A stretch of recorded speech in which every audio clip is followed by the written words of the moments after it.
दोस्तों, भारत की कला, संस्कृति और परंपरा को दुनिया भर में इज्जत दी जाती है। चाहे वो हमारा 6000 साल पुराना इंडियन क्लासिकल म्यूजिक हो या हमारे देश में जन्मी कहानियां, सभी ने पूरे विश्व में अपनी अलग पहचान बनाई है। लेकिन अगर हम ये कहें कि भारत कला, संस्कृति और परंपरा के अलावा पॉपुलर स्लोगन्स का देश भी है, तो ये कहना भी शायद गलत नहीं होगा। दोस्तों, इंडिया और स्लोगन का नाता सदियों पुराना है। आज़ादी की लड़ाई में महात्मा गांधी द्वारा दिया गया करो या मरो का स्लोगन हो, या नेताजी सुभाष चंद्र बोस द्वारा तुम मुझे खून दो मैं तुम्हें आज़ादी दूंगा जैसे दिए गए नारे हों, इन सभी ने भारतीयों को जोश और जुनून से भर दिया था। आज़ादी के बाद चाहे वो 1971 जनरल इलेक्शन में इंडियन नेशनल कांग्रेस का गरीबी हटाओ इंदिरा लाओ देश बचाओ का स्लोगन हो, या 2014 जनरल इलेक्शन में भारतीय जनता पार्टी का अब की बार मोदी सरकार जैसा स्लोगन, इन सब ने भी हम भारतीयों के दिल और दिमाग पर अपनी गहरी छाप छोड़ी थी। आज़ादी के बाद ऐसे ही अनेक नारों के बीच एक ऐसा स्लोगन है जिसे आपने कभी ना कभी जरूर सुना होगा, और वो स्लोगन है हम दो हमारे दो। दोस्तों, 1952 में नेशनल फैमिली प्लानिंग इनिशिएटिव को शुरू करने वाला इंडिया दुनिया का पहला देश था। इस इनिशिएटिव का उद्देश्य लोगों के बीच पॉपुलेशन कंट्रोल को लेकर जागरूकता लाना और उन्हें सिर्फ 2 बच्चे जन्म देने के लिए प्रेरित करना था। हम दो हमारे दो का ये स्लोगन इसी इनिशिएटिव की पैदाइश थी। जब 1952 में इस इनिशिएटिव को शुरू किया गया, तब इंडिया की टोटल पॉपुलेशन 36.1 करोड़ थी, और आज लगभग 70 साल बाद 135 करोड़ की जनसंख्या के साथ इंडिया वर्ल्ड की सेकंड लार्जेस्ट पॉपुलेटेड कंट्री बन चुकी है। 2011 सेंसस के अकॉर्डिंग इंडिया का एनुअल पॉपुलेशन एडिशन 2.2 करोड़ है, जो ऑस्ट्रेलिया की टोटल पॉपुलेशन के बराबर है। यानी हर साल पॉपुलेशन के पर्सपेक्टिव से इंडिया एक पूरे ऑस्ट्रेलिया को जन्म दे रहा है। लेकिन हाल ही में रिलीज हुए second round of national family health survey यानी कि NFHS 5 से मिला डेटा कहानी की किसी और ही पहलू को बयां कर रहा है। इस डेटा के अकॉर्डिंग आज इंडिया की TFR यानी टोटल फर्टिलिटी रेट 2.0 है, जो PRR यानी पॉपुलेशन रिप्लेसमेंट रेशियो 2.1 से नीचे आ चुकी है। इसका मतलब अगर हमारी करंट फर्टिलिटी रेट इसी तरह नीचे गिरती रही तो आने वाले वक्त में हमें पॉपुलेशन डिक्लाइन और एजिंग पॉपुलेशन जैसी समस्याओं का सामना करना पड़ेगा। दोस्तों, आज की हमारी वीडियो में हम देश की जनसंख्या से जुड़े इस नए पहलू को TFR और PRR के कॉन्टेक्स्ट में समझने का प्रयास करेंगे। किस तरह फैमिली प्लानिंग जैसे प्रोग्राम्स ने आज हमारी पॉपुलेशन को स्टेबलाइज तो कर दिया है, लेकिन आने वाले वक्त में ये प्रोग्राम्स देश में नई समस्याओं को जन्म देने वाले हैं। हम इस बात पे भी चर्चा करेंगे कि क्या अब हम दो हमारे दो जैसे इनिशिएटिव्स की आवश्यकता है भी या नहीं, और किस तरह टोटल फर्टिलिटी रेट का पॉपुलेशन रिप्लेसमेंट रेशियो से नीचे आना हमारी सोशल सिक्योरिटी और इकोनॉमिक प्रॉस्पेरिटी के दृष्टिकोण से हानिकारक साबित हो सकता है। लेकिन दोस्तों, आगे बढ़ने से पहले मैं आपको बता दूं कि ये वीडियो यूपीएससी मेंस एग्जामिनेशन के पर्सपेक्टिव से रेलेवेंट है, और इस टॉपिक से रिलेटेड सवाल यूपीएससी GS1 के salient features of Indian society section में पूछे जा सकते हैं। तो बिना किसी देरी के आइए शुरू करते हैं आज का डिस्कशन। नमस्कार दोस्तों, मेरा नाम है आदर्श और स्वागत है आपका स्टडी IQ में। आगे बढ़ने से पहले मैं आपको बता दूं कि अब स्टडी IQ के किसी भी शानदार कोर्स को परचेज करने से पहले, चाहे वो यूपीएससी एग्जाम हो, स्टेट PSC हो, जुडिशरी एग्जाम्स हो या फिर हो बैंक PO का एग्जाम, आप यूज कर सकते हैं कूपन कोड आदर्श 33, जिससे आपको मिलेगा फ्लैट 33% डिस्काउंट स्टडी IQ के सभी कोर्सेज पे। बाकी के अपडेट्स के लिए आप मुझे मेरे सोशल मीडिया हैंडल्स पे भी फॉलो कर सकते हैं। दोस्तों, सबसे पहले हम NFHS 5 रिपोर्ट से मिले उन पॉइंट्स पर एक नजर डालते हैं जिन्हें आधार मानकर एक्सपर्ट्स फैमिली प्लानिंग प्रोग्राम्स की वजह से पॉपुलेशन डिक्लाइन, एजिंग पॉपुलेशन जैसी आने वाली समस्याओं का अंदेशा लगा रहे हैं।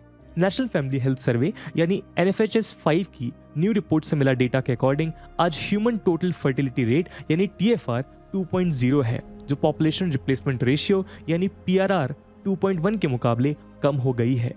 दोस्तों, टोटल फर्टिलिटी रेट का मतलब है किसी महिला द्वारा अपने जीवन काल में जन्म दिए गए बच्चों के औसत यानी एवरेज से। उदाहरण के तौर पर मान लीजिए कि एक बिल्डिंग में 10 महिलाएं रहती हैं, उनमें से 5 महिलाओं के 2 बच्चे हैं और बाकी 5 महिलाओं के 3 बच्चे हैं, तो यहाँ टोटल फर्टिलिटी रेट होगा 2.5।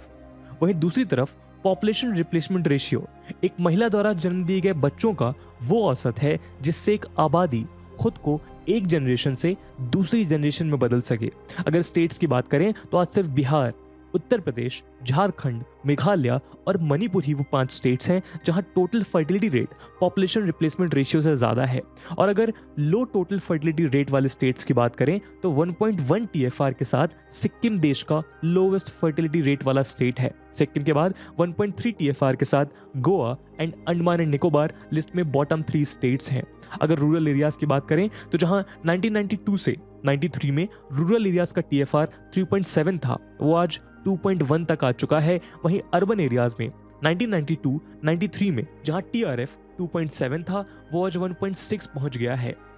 इन स्टैटिस्टिक्स को देखने के बाद आप ये तो समझ गए होंगे कि आज गांव से लेकर शहरों तक, उत्तर से लेकर दक्षिण तक, आज भारत के लगभग हर हिस्से में total fertility rate continuously decline हो रहा है। इसकी वजह से हमने पॉपुलेशन स्टेबलाइजेशन को अचीव कर लिया है। पॉपुलेशन का स्टेबलाइज होना एक अच्छा संकेत है, लेकिन एक्सपर्ट्स का मानना है कि अब अगर इसी कारण से पॉपुलेशन रिप्लेसमेंट रेशियो यानी कि पीआरआर के मुकाबले टोटल फर्टिलिटी रेट टीएफआर नीचे गिरती है तो आने वाले वक्त में हमारे सामने कुछ न्यू चैलेंजेस खड़े हो सकते हैं।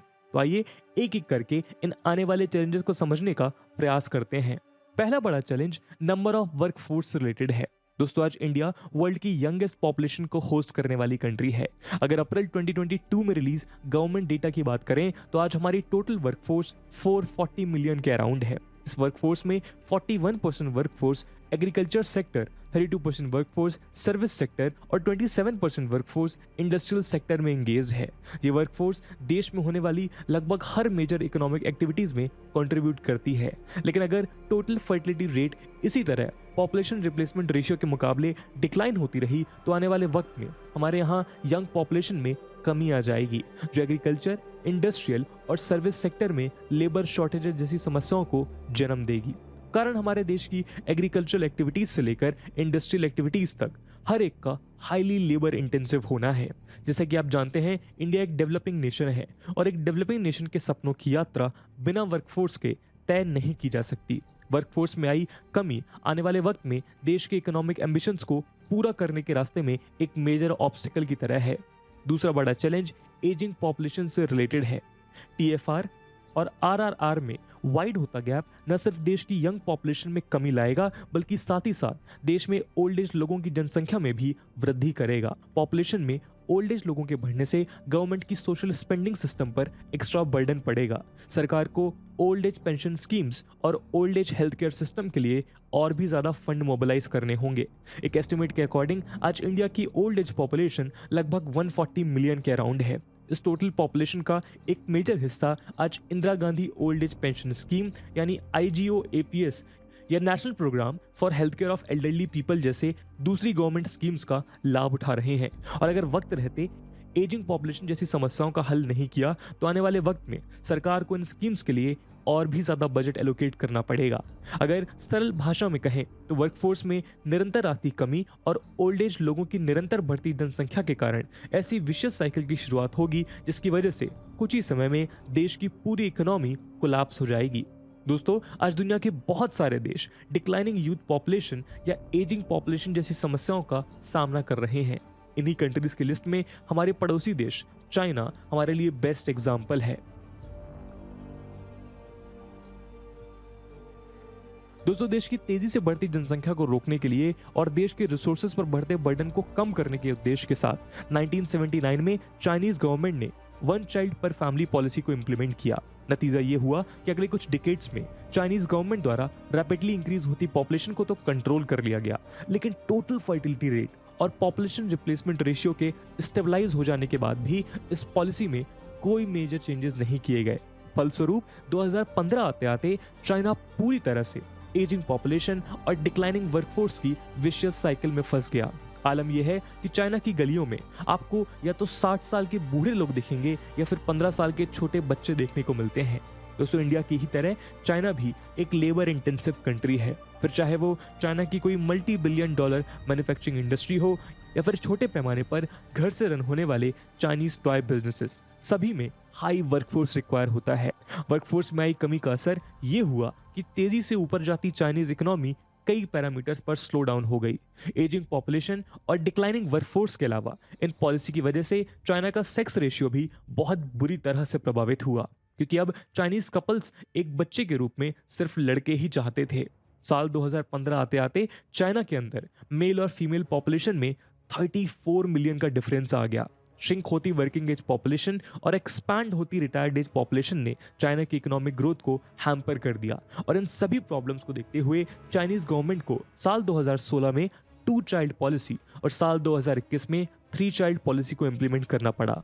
दोस्तों, चाइना की ही तरह आज बहुत से यूरोपियन कंट्रीज में भी एजिंग पॉपुलेशन एक बड़ा इशू है। इस डेमोग्राफिक प्रॉब्लम को आज यूरोप में ग्रेइंग ऑफ यूरोप के नाम से भी जाना जाता है। Decreasing fertility, decreasing mortality rate और हायर लाइफ एक्सपेक्टेंसी की वजह से पूरे यूरोपियन यूनियन की लगभग 25% पॉपुलेशन 60 ईयर से ज़्यादा उम्र की है। इटली, ग्रीस और पोर्टुगल आज यूरोप की ओल्डेस्ट पॉपुलेशन को होस्ट करने वाली कंट्रीज बन गए हैं। वेस्टर्न यूरोप के नदर्न मोस्ट पार्ट में लोकेटेड नॉर्डिक कंट्रीज भी इसी प्रॉब्लम्स को फेस कर रहे हैं। आज नॉर्वे, डेनमार्क, फिनलैंड, आइसलैंड और स्वीडन में भी डेमोग्राफिक डिविडेंड के इम्बैलेंस को साफ तौर पर देखा जा सकता है। यूरोपियन कंट्रीज के अलावा आज साउथ कोरिया, जापान और उरुग्वे भी इस पॉपुलेशन पैराडॉक्स में ट्रैप्ड है।